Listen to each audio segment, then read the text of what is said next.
Passion, purpose, possibilities. They're all right there. But sometimes we need a little push. And that's where SheSez comes in. Think of it as a master class taught by the world's most interesting women, sharing stories and ideas because girlfriends help each other. This is SheSez with Linda Grasso. Hey everybody, and welcome to SheSez. Our guest today is author, speaker, and relationship expert Liz Pryor. She is the perfect person to have as a guest on SheSez because she is the quintessential reinventionist. She started out with aspirations of wanting to be a writer, but shelved that to be a full-time mom. Sounds familiar, doesn't it? Then after a midlife shakeup that included divorce, she became sole supporter of 3 children. And she made what I consider an amazing pivot to become a well-regarded author and relationship expert. You might remember her as the relationship guru from Good Morning America. But her life as a reinventionist really started at the tender age of 17 when she became pregnant, and her parents sent her away to a convent in a shroud of secrecy and shame to have the baby. She turned that experience into a book, her memoir. It's called Look at You Now, and it's been published by Random House, and it's just out in paperback. It's also the subject of Liz's first TEDx talk. Liz Pryor, thank you so much for being on SheSez. Thank you for having me. I have to share with everyone that I actually met you 15 years ago, and I know you said that you remember in a pizza place. I know, but I think it's but your because name is so familiar because all my friends know you. Robin knows you. Right. You know what I mean? It's so funny though because I remember you, and you guys can relate. Anyone who lives in LA, you were married to a famous actor who was famous at the time, and when you meet someone like that, and they're on your kids' basketball team, you're checking them out. I was checking you out, and we met at this pizza joint. It was the end of season party, and we were sitting next to each other, and I remember my husband being like slightly peeved because I holed up with you were sitting across from me, and we were like blah blah blah blah, and I just remember connecting with you and how cool you were. So it's really a pleasure to reconnect with you. So in reading your book, I was absolutely I felt heartbroken reading about you as a 17-year-old at such a tender age, so young. Yeah. And how terrified you were to be sent away. Talk to me about that.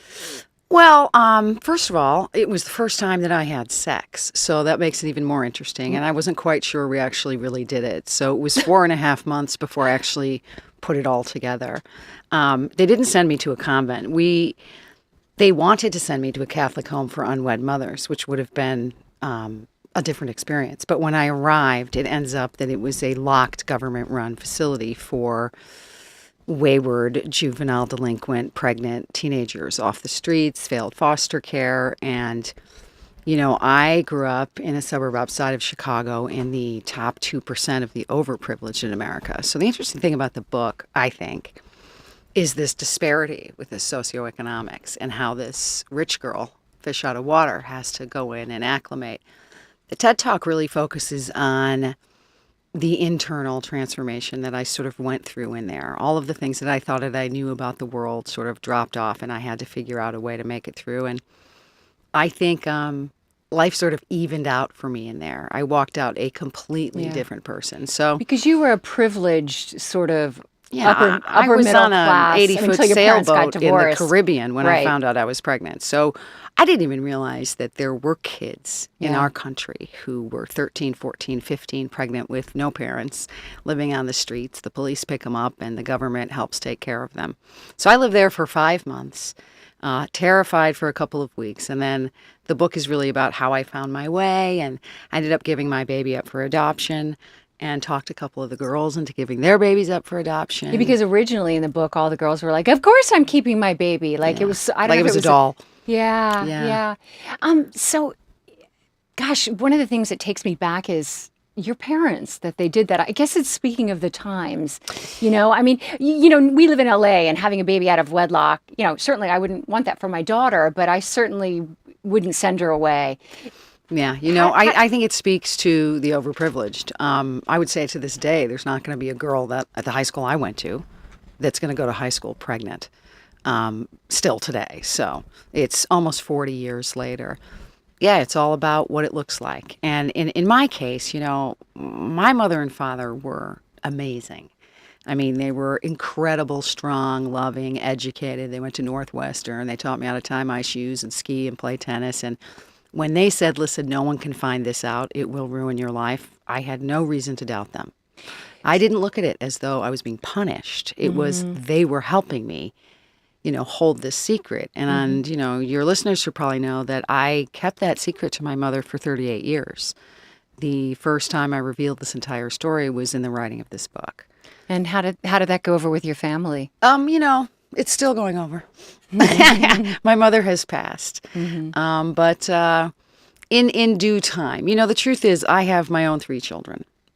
And when they came to age of love and sex, I simply couldn't do it. I couldn't look my daughter in the eye and not tell her that this had happened to me.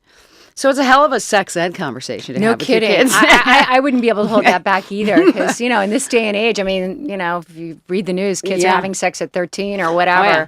You really need to get them on the birth control bandwagon because they say that they're going to, do it no matter what. It's such a young age. The education system is pretty good at it. But with my kids, it sort of started out there. And they were so embracing and empathetic and compassionate. The slow response was so positive and seemed to be so moving. That's when I made the choice to write the book. And I actually went to church and thought, if this is the wrong thing to do for, I'll just take the obstacles as my sign. And the truth is, I wrote 2 chapters. I gave it to one agent. She called me in one day. 3 weeks later, I was in New York. There was a bidding war. It was as though the Red Sea had parted. It was the right thing for you to do at the time. Yeah, and you were getting all the signals. Yeah. So you're young, and you've been shamed, and you've been judged. This was a judgment. You were afraid of being judged, and you were sent away. So I guess you wouldn't be. How did you rebound from that in terms of, the woman you are today? How did that shape you? How did you grow? Did you grow from it? Well, I think so. I think what happens is, of course, you're a 17-year-old girl, and there's no reason at all to question your parents. They weren't bad people. I wasn't being punished. In fact, I was led to believe that they were doing me a favor.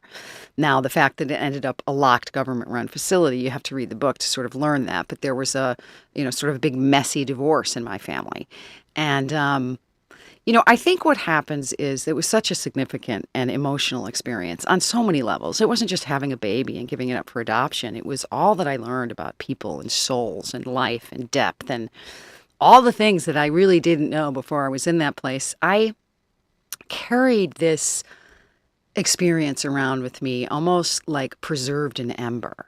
And almost like an appendage to carry a secret for 38 years. And one that comes to define who you are is quite a feat. On the other hand, I think it forced me to deal with these internal muscles that I might not otherwise have had to deal with. And I think there's an inclination when you reach a certain age, you want to be true to your story. If you have a secret, you feel like you want to own it. I'm sure you didn't want to hurt, your sisters or you came from a large Catholic family. I'm one of 7. Yeah, and you didn't want to. There's like this secret people talk because some of your family members still live in that community. But I think sometimes you just have to. It's empowering to sort of own your own truth. Yeah, it is. And here's the biggest deal. I think my biggest job on the planet is mother.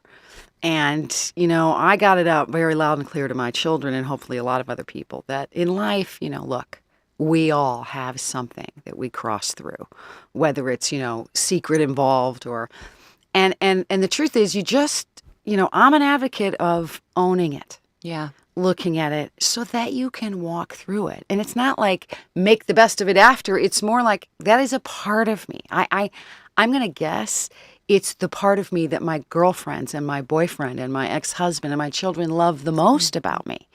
So for me, the message to the kids is whatever goes on, you can find your way through, get past it. We all know about people who've had situations happen in their lives, and we hope for them that they can let go of it. We hope for them that they can move on from it. So you started out doing a little bit of modeling after that, and you segued into commercial acting. You had some aspirations of being a writer. You knew you had some talent. You enjoyed it, but you got married, and immediately you put that on a back burner. I did. It was I had 3 kids in 4 years. Yeah. And That's but back we burner were time. we were very simpatico on this. You know, he was working on a big television show. We didn't need the money. Right. I was 30. I'd waited my whole life to have children and keep them and raise them, so I took Yeah. it quite seriously. And there was a long period of time when I was raising the kids when they were little, where I would run into neighbors and friends who were working full time and kind of laughing and going, "Is this what you do all day long? Carry one on the front, one on the back?" And that's when I sort of started my idea about, like, you know, the mom thing. You know, if I wrote a book, it would have 100 faces of different moms. You know, we're all different. And depending upon who you are and what you're made of and how you tick and what your dynamic is, there isn't one right way to do any of this. You know, this was the right way for me. And I got results. I got happy, confident children. Yeah. One of which I've met recently. We met because I knew Yep. when all your kids are younger, but you do have fantastic children, I have to say. So life is swimming along. Yeah. And you're raising your kids, and then you and your husband, I hope you don't, it's okay to point out it, your Yeah. ex-husband was Thomas Calabro. Am Yeah. I pronouncing that right? Yeah. From Melrose Place. He was the bad boy. I remember that. You decide to get a divorce, and he, I guess, decides he doesn't want to act anymore, and you have a financial situation. You're like, Yeah. wow, I got to come up with some income here. You must have been scared to death. I was. I mean, actually fought for full physical custody of the children, and I won. So I had the children, but I had no means for supporting them. Wow. So, yeah, that was probably the biggest turning point in my life. And they see their dad. They love their dad. He loves them. He didn't work for a long, long time. And things, you know, lifestyle changed radically. Thank God for our private school and the relationship with them and, you know, all the support I had. So I had to reinvent pretty quickly. I'd started writing my first book right before we got divorced. It was published by Simon & Schuster, and it was a book about female friendship ending. It was called What Did I Do Wrong? I remember. Yeah, and it was nominated for a Books for a Better Life award. And I thought, okay, I need to stick on this. So you're I kind need of to- glazing over that, though. I mean, you hadn't, written professionally in a long time, and Well, I had never written professionally. right, you were Yeah. more of a I was passionate a writer. songwriter and a Right. guitar player when Man, I you're was like a girl. Renaissance woman here. This, that, acting. Okay.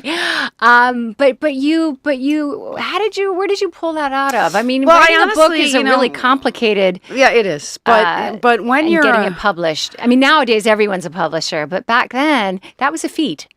Yeah. I mean, you know, it is a different sort of climate now. But I think honestly, as a songwriter, and in my book, you see it, my guitar and my songwriting sort of saved my life during that time as a kid.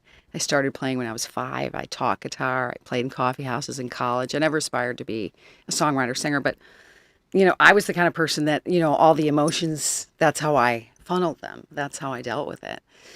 I kind of knew that I could tell a story. And I kind of knew about the depths I could go to do it. So the first book was just a passionate experience I had. I'd lost contact with one of my best friends and didn't talk to her for 10 years, and it killed me.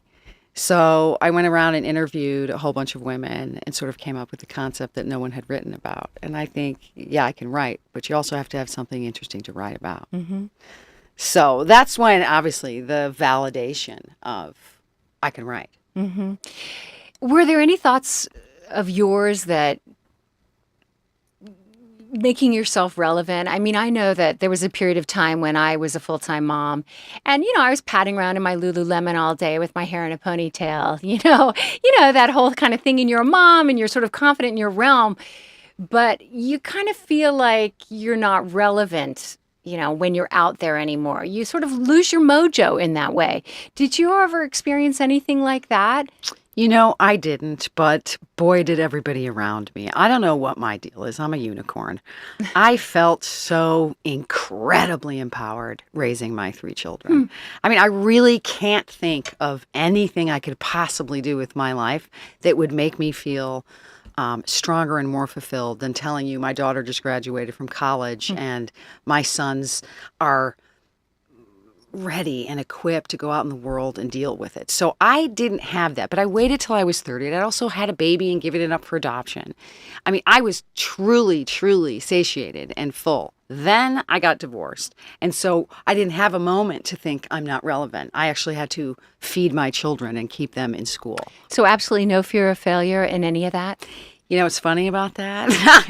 You got to read my book, but my father just did a hell of a job with his 7 children. I mean, I really look at all the people around me and think, I'm not cocky. I'm really not. I don't think I'm all that at all. But I think I was brainwashed into believing that I could genuinely do. I mean, I'm a Pryor, and that's what I heard my whole life. You can do anything, head down, ass up, work hard. I did not suffer. Okay, I'll give you a good example. When the Good Morning America put out for this advice guru, as they called it, a friend of mine emailed me and said, do you watch that show? I said, no. She said, well, they're looking for you. I had no idea what she was talking about. I went on, and sure enough, they're looking for a person who can write and do online articles, a person who can give advice, which I'd been doing already from the friendship book, and a person who might have had a little bit of camera experience in my previous commercial career. Basically, all 3 things that I do well. And You're like, I can do this. I do remember thinking, this is doable. I'm not going to tell anybody I did this, but if I don't get at least a call back or something for this, then I need to die and be reborn because it would be ridiculous. Yeah, but that's so Hollywood for you not to get a call back. Yeah, totally. I mean, that would be happen. You're the best person, absolutely perfect, and they just gloss over you because somebody doesn't like brown hair. 15,000 people later, I got like a phone call a month after the phone call was due. And honestly, in terms of failure, I talked to you about this. I think maybe I don't know. I don't suffer the fear of failure too much. I mean, when this whole thing went down, I saw like sort of how women respond to the possibility of failure. I had 4 or 5 close girlfriends say to me during this. So 15,000 people applied for this job, and they boiled it down to 200, and then down to 20, and then down to 10, and then down to 4. And every one of my girlfriends was like, oh, wow, Liz, you're going to go on national television and basically fail in front of everybody because people were voting. I was, on set with Robin and George. And honest to God, I was like, what are you kidding me?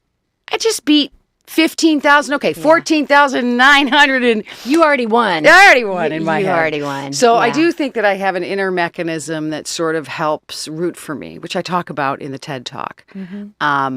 Fear of failure is an interesting concept. I have a child who has this as well, and I'm putting it together. Like a lot of people don't shoot for certain things because they simply are unwilling to learn that they didn't get into that college or they aren't, for that job. It's just too painful. It's too painful to fail. Yeah, but think about that. What is that about? I mean, do you really think that life is only about success? It's half and half. Half the time it's a bummer, and half the time it's probably pretty good. Yeah, I find a lot of women also, and you don't do this, they loop. They have ideas and they circle and they circle. And by the way, I'm guilty. I've done that for years. You mean come up with an idea that you want to do and then you don't follow through? Yes, and you can't do it. Yes. And do you think you don't follow through because you're have a fear of failure? Or? Well, look, I mean, to speak of myself, I can tell you what my situation is. I talk to women that they're all kinds of things. But for me, yes, fear of failure. Is this good enough? Would it be good? Would people like it? Yeah. Now I'm going to shrink you right now. Oh, good shrink enough. me. When you say shrink that, me. when you say that, do you mean good enough for who? Her and me and the world, or you? Like all of the above. You're good enough. You're one of those people. Your bar for yourself is so high, even you can't reach it. Yeah, 100%. And I mean, I know a lot of women who have that bar. Yeah, who, were one thing, and then they raised kids, and then they're trying to get back in. And, these are women that have gone to Ivy League colleges and have multiple master's degrees, and they're really smart and really capable women. But I think they loop, they can't get out of it. I think, look, I'm not like blaming society or anything, but I do think there's a society makes women feel in some ways that if they're out of the workforce and they've raised children, they're sort of insignificant, or you're going to say that right now in this culture. I'm a woman, and I'm almost like gagging at the research of the Go Strong women, particularly here in Hollywood. The Ryan Murphy saying that he's only going to hire female directors now. I mean, like honestly, everybody needs to open their eyes to the fact that 100%. The environment is really opening up for women, but It's that almost puts changing. more pressure on you. Yeah. Oh my God. No, it's changing, but it's changing slowly. I mean, for years people were talking about how, oh, it's gotten so much better, with sexual harassment and women are being treated. And, my sons know that not to pinch a woman on her butt or say, hey, nice boobs, or like they're much more cultured and whatever. And then look at the implosion at Fox. Yeah. I mean, it's gotten so much better that you've got Roger Ailes and Bill O'Reilly and, dozens of women claiming that, Yeah. they've been harassed for years and the brass there has just swept it under the carpet. So yes, things are slowly getting better with regards to that and with regards to female empowerment. I mean, look at the march and women in the workforce, Yes, and but- women earning more money. But I or do equal think pay. a man at 40 is hailed at being in his prime. And a woman, particularly if she's been out of the workforce for a while and she's come up with an idea and wants to do something, is all washed up. I do. And I think that's wrong. And that's part of the reason why I'm doing this podcast. Yeah, I know. I think a woman at 40 is in her prime, or maybe she's 50, or maybe she's 35. Who gives a shit? Well, I mean, look here, I would say this personally. I don't identify. I mean, I hate to say this, Bruce Jenner. I don't really identify as a group of women. Like I identify as myself, Liz. Yeah. And so far in my life, being a woman has not felt at all to stunt anything that I've wanted to do. If you force me to look out at us as a group, as a gender, I'd be open to listening. But personally, I love being a woman. I think it's gotten me a long way. I think I know how to do it. I don't want to be a man. I don't want to be in a man's world. If I do, I'm going to be a woman in a man's world. Mm-hmm. So it all also depends on how we look at it. I've heard a few recent stories, and I've been very pleased to hear this. Women in their 50s going back into the workforce. 2 women I know getting hired immediately. And the companies believing that their sage wisdom and their sort of not archaic, but the old-fashioned way of going at something might be of real service to these millennials. So it's all in sort of how you look at it. Because, I mean, one thing, I just got to throw this in there, is that we know how to communicate. Totally. And I mean, I look at some of these kids, and not to go off on a tangent. But there's a gift to being able to communicate, to look someone in the eye and say something with heart that an email and a text doesn't do. And wow, I really wonder about that. Yeah, we'll see. Yeah. We'll see in another 20 years. Yeah, and again, some of these women re-entering the workforce in their 40s and 50s, that's one thing they have going for them. They may not know the latest Adobe or Excel, Exactly. blah, blah, blah. But don't you think it's just so interesting? Because, for instance, 80% of book buyers are women. We are in this position, and some people feeling like you're saying, but we're also the buyers. Like, we run it. And the startup rate is like 300% higher than it was 20 years ago. That's a lot of women. Mm-hmm. Doing their own ideas, doing their own businesses, and speaking to their buyers, who are us. So what do you say to the woman who, and look, this isn't just about women who have left careers to raise children. I think very often what you do in your 20s and your 30s, you need to freshen it up. You need to mix it up in your 40s. I mean, I look at women relatives in my family, my husband's family, we live to be like really old, so like, you got to reinvent yourself a million different times. Like, I have my husband's Aunt Connie, like became a painter in her 70s and she's a damn good painter. Really? But she's an artist. But I think that we need to, reinvent ourselves many different times. And I think we need to start showing young girls the way to do that. Do you talk to your daughter about that? I do, and I've talked to groups about that. Look, I say to women in their 40s and 50s who are coming to an age where their kids are in high school and college, and they may be feeling like, what's going on here for me? It is no different than when you got out of college and you didn't know what you were going to do. It's not a fun time. It's not a fun process to have to put your own gun to your head and say, what do I want my life to look like? And, again, this self-judgment thing, it needs to go out the door. Mm-hmm. And really, the better you know yourself, the easier it is, because there is no right and wrong. No one can sit and define what your meaning and purpose is in life but you. You can look out, and the more you look out and get other people to imagine, well, Linda would think this was a good thing to do, you can't do that. Maybe your single goal is to reignite with your husband and plan a bunch of fabulous trips and build a garden. It's just as important as the woman who goes and starts SheSez. Or I absolutely agree with that. I mean, like, when I was thinking about SheSez and what I wanted to do with this, it's not that you have to have a career. It's not that you have to like go to work every day, work for someone else, or like, start making an income.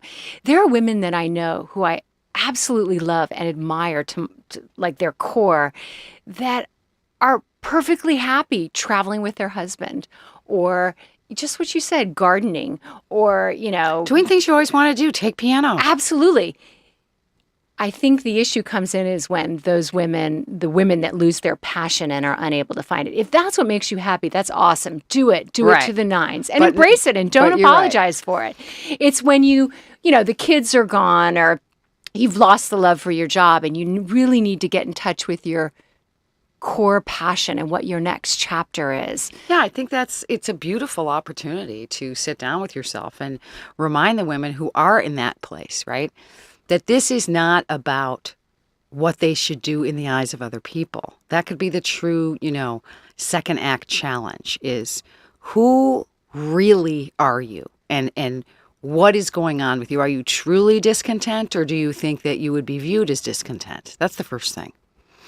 And honestly, I didn't write this first book of mine till I was 45 years old. There is absolutely no reason to think that you can't restart. I mean, my family lives till they're 100. And I hope I don't have to reinvent a million times. But, nobody has the crystal ball. A friend of mine texted me this morning and said, when people ask you, what do you do? What do you say? Do you say you're a speaker, an inspirer, an author? She was really sweet. She just watched the TED Talk. And so, well, I guess I answer whatever's going on in the moment. I mean, right now, really, I'm an author speaker. But, the advice stuff is, look, if I can help ground people and center them inside of themselves. If my story helps them do that, that's the point. And I'm going to back on the judgment thing.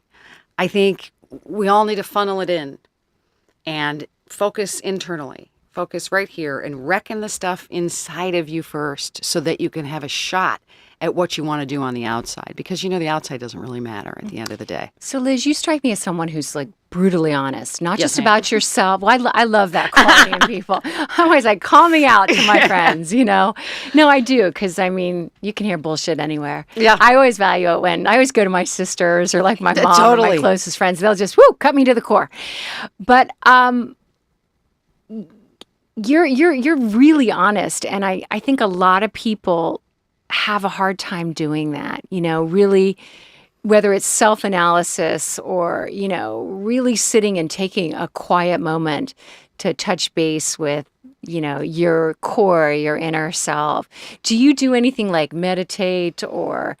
I've been told I was born Zen. Yeah, because you seem really I Zen. do have sort of a natural Buddhism thing to me, but I would also say this. It is a challenge particularly for those women listening who spend a lot of time busying their lives. A lot of people like to be busy. That's just who they are. But sometimes when you're a little bit too busy, it makes you wonder, is there a reason you're not stopping for a second? A reason you're not stopping to be with you?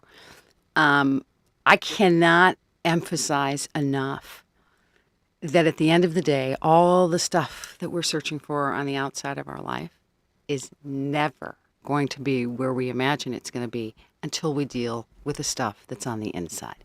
Facing your faults, facing your fears, facing the stuff you don't think you like about yourself, getting the voices in your head that are not your own out of your mind. The only voice that matters, that will drive you, that will make a difference, is yours. So, we're lucky to be at 40 and 50, having had good careers at any point and having raised healthy, wonderful, reasonable children, right? This third thing, this act, whatever this is, the second act or what our meaning is, we have the glory and the beauty, old now, of really deciding for ourselves. We don't have to succumb to the pressure of society. Who gives a shit? Yeah. You do what you want to do. And sometimes, believe it or not, there are a lot of people who don't really know on the inside. They look over here, they look over here. It's like the girl who shops and buys what's on the mannequin. Yeah.